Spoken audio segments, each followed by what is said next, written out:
Қайырлы күн достар, сіздермен бірге мен Айгерім. Бүгін біздер итальяндық тағам лазаньяны жасаймыз. Яғни бұл ең қарапайым жолы, оңай жолы. Видеоны соңына дейін көріңіздер, менімен бірге болыңыздар. Ең алдымен тартылған етімізді қыздырылған табаға май құйып, тұзымызды және бұрышымызды салып қуырып аламыз.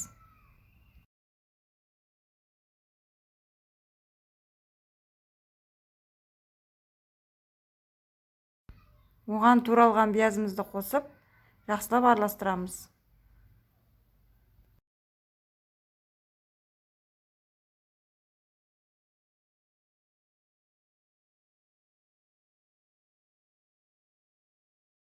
Бір-екі шай қасық томатный пастаны қосуға болады. Мен мұнда блендерға езілген помидорды, яғни қызанақты қостым.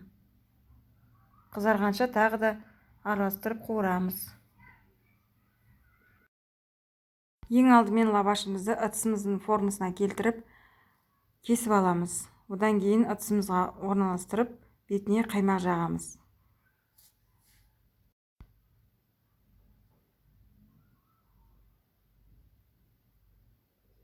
Одан кейін жаңа қуырған фаршымызды жайып саламыз бетіне. Оның бетіне тағы да лаваш саламыз. Тағы да қаймақты жағып шығамыз біркелкі қылып. Одан кейін тағы да қуырылған фаршымызды саламыз. Осылай слойлар қайталана береді. Бірнеше слой жасауға болады осылай.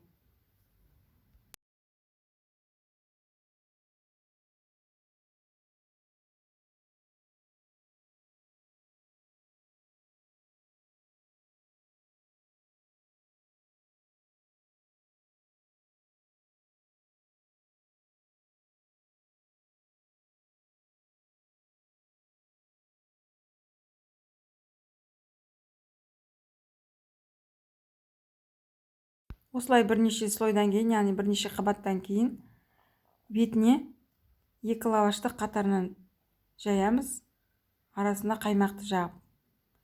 Ең соңынан бетіне ірімшігімізді жайып шығамыз. Содан кейін қызып тұрған пешке пісіріп аламыз. Бұл рецептін жасауға кеңес беремін. Отбасыңызға ұнайды деген сенімдемін. Бір жасағаннан кейін тағы да жасайтын боласыз. Бұл оңай және өте тез жасалынады. Дәмі енді өте ерекше болып шығады.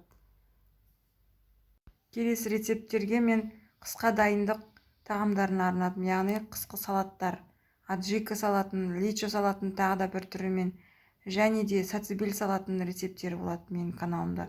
Сол үшін менің каналыма тіркеліп қойыңыздар, қоңыраушаны басып қойыңыздар, жіберіп алмаңыздар.